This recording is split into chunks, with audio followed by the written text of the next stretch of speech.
안녕하세요. 역사는 히스토리인 이야기죠. 역사를 이야기로 풀어가는 이규환의 하이스토리 시간입니다. 2002년에 이른바 유승준 사건에서 보듯이 다른 잘못은 시간이 지나면 잊혀질 수도 있습니다. 그러나 병역 기피 의혹은요, 쉽게 용서받을 수 없는 사례임을 알 수가 있는데요. 물론 본질을 깨닫지 못하는 본인이 지속적으로 여론의 십자포화를 맞는 언행을 일삼아서 사태를 악화시키고 있다는 것이 또는 문제일 수 있습니다. 병역 문제는 강대국의 사이에서 태어난 이 땅 남자들이 결코 헤어나올 수 없는 그런 본래인 것 같아요. 조선시대 사람들은요, 라테를 외쳤을 것 같습니다. 요즘은 육군을 기준으로 해서 18개월 복무로 깔끔하게 끝나지만 조선시대 때 병역의 의무를 져야 하는 나이는요, 16살에서 60살까지였거든요. 1년에 2개월에서 6개월씩 할아버지가 될 때까지 의무를 감당해야 했으니까 그 괴로움이란 필설로 다할 수가 없었겠죠.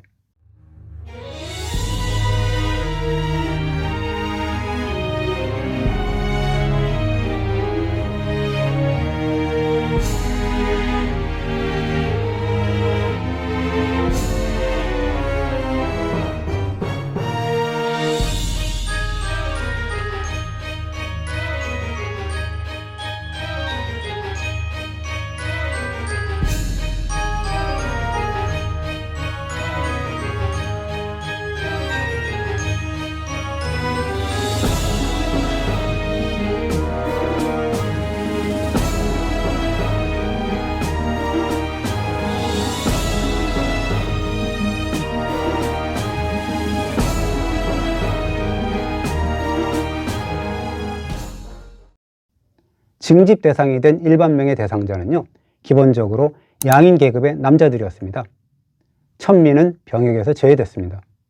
또 지체장애인과 현직 관료들, 그리고 성균관 유생과 지방 사학의 유생들, 또 향교의 생도들, 이런 사람들은 제외가 됐고요. 2품 이상의 전직 관료, 이런 사람들도 병역 면제 혜택을 받았어요. 70세 이상의 부모를 모시면 역시 면제 혜택을 줬습니다. 국가유공자의 자손은요, 3대까지 병역 면제 혜택을 줬습니다. 그리고 승려 자격증, 즉 도첩을 받는 승려들도 마찬가지였습니다. 그러했으니까는요, 갖가지 불법과 편법으로 면제 혜택을 받는 그런 사례들이 많았죠. 오죽하면 병역의 고통을 마치 구덩이 속에 파묻혀 죽는 것처럼 여긴다라고 했을까요? 인조 때 일인데요, 대사관 윤황이 이런 상소문을 올립니다. 백성 10명 중에 무려 7, 8명이 병역 면제를 위해서 승려가 되기를 자청한다 라는 상소문이에요. 또 성종 때는요, 승려가 40만 명을 웃돌아서 가짜증을 색출하고 대처승을 병역에 편입시킨다 그랬는데도 불구하고 역부족이었다 라는 기사가 뜹니다.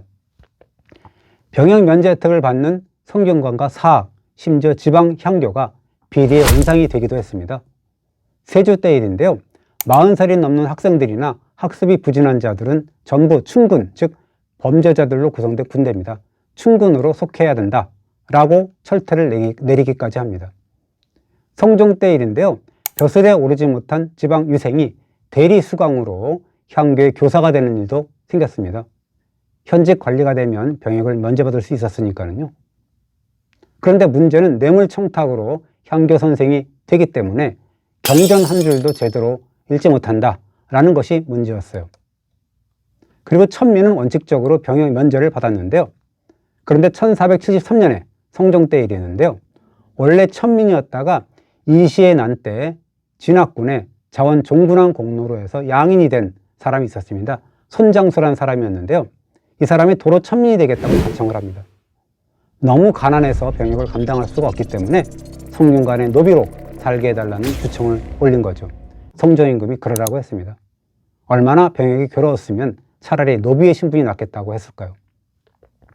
또 60세가 되면 병역의 의무가 끝났는데요, 세조 때 일입니다. 충청도 관찰사가 이런 보고서를 올립니다. 이덕명이라는 자가 병역 면제를 위해서 가짜 승려가 되었으니까 이거는 곤장 80대를 때리겠다라는 보고서를 올려요. 그런데 세조가 외려, 아니 65세가 된 이덕명이라는 사람의 병역을 면제시켜주는 대신에 오히려 처벌하겠다는 거냐, 백성을 위한다는 마음이 눈꼽만치도 없구나 라고 하면서 오히려 충청도 관찰사에 죄를 묻습니다.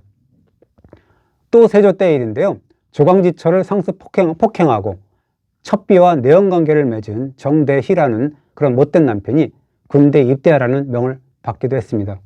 아내를 구타하고 바람까지 피운 남편을 군대에 보내게 된 거죠. 그리고 군대가 싫어서 문서를 위조하는 일도 있었습니다. 1612년 광해군 때 일인데요. 그때 붙잡힌 문서 위조범 김재세는 병역 기피를 위해서 지방 훈도, 즉 학교 교관의 임명장을 위조했다가 적발당했습니다. 이렇게 적발했다 그래요. 반드시 이조 판세의 명으로 발부돼야 될 임명장이 예조 판세 이름으로 돼 있었고요. 또 위조 임명장에는 예조 참지의 이름이 있었다는 거예요. 그런데 예조에는 참지라는 직함이 없었다는 겁니다. 그리고 그렇다면 귀화한 사람들은 어땠을까요? 귀화자의 경우에는요, 최소한 3대까지 병역 면제 혜택을 준다라는 규정이 있습니다. 여말선초에 명나라 황제의 특명을 받아서 조선으로 귀화한 명씨 가문 후손들이 효종 때 상소문을 올립니다. 뒤늦게 올린 거죠. 뭐라는 상소냐면요, 병자호란 때 강화도 피난 가는 도중에 귀화 때 명나라 황제한테 받은 조칙문서, 특별 조칙문서를 잃어버려서 신분을 확인할 길이 없습니다. 귀화자라는 신분을 확인할 길이 없으니까 꼼짝없이 병역을 치르게 됐다라고 호소한 겁니다. 조선 조정에서는요, 갑론을박을 벌입니다. 명나라 황제의 특별 명령에 따라서 군대를 면제해줬는데 지금 어떻게 하느냐. 근데 결론은요, 귀화한 지 300년이 지났는데 무슨 소리냐. 다른 백성들과 함께 똑같이 군역을 담당하라 라는 결정을 내립니다. 대대로 간직해온 병역 면제 서류를 잃어버린 대가가 너무도 컸다는 얘기죠.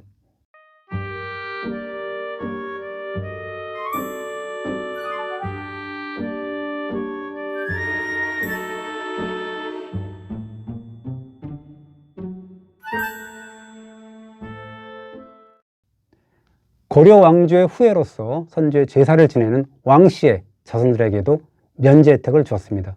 그리고 또 병자호란의 사막사 오달제, 윤집, 홍익환의 후예들에게까지도 이제 대대로 병역을 면제하라는 명령을 내렸습니다.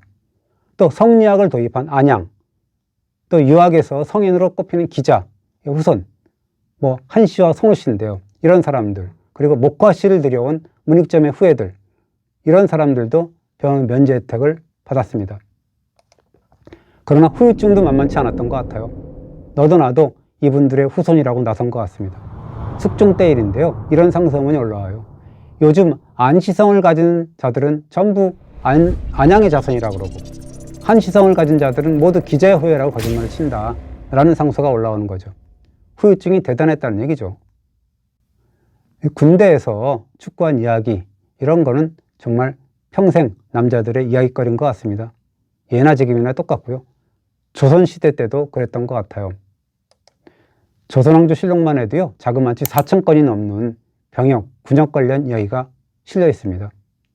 이번 이야기도 어떻게 보면 수많은 사례 중에서 극히 압축해서 극히 일부만 전해드린 건데요. 16살부터 60세까지 지긋지긋하게 병역의 의무를 감당해야 했던 그런 조선시대하고 18개월만 버티면 영원히 제대하는 요즘과 비교하면 오히려 예전 사람들이 라떼 운운을 하겠죠. 그러나 아무리 편해도 아무리 짧아도 군대 생활이라는 것은 예나 지금이나 고달프다고 생각했겠죠. 그렇습니다. 1659년에 병조첨지 유계가 공자님 말씀을 인용하면서 이렇게 얘기를 합니다. 선량한 백성들에게만 유독 병역의 의무를 부담시킨다라고 하면서요, 균등하지만 가난하지 않고 화합하면 부족함을 걱정하지 않는다라는 겁니다. 힘겨운 병역의 의무보다 더 괴로운 것이 바로 불평등이겠죠. 이 불평등 때문에 심심치 않게 일어나는 병역 비리 사건과 기피 사건에 우리가 더욱더 분노하는 것이 아닐까요?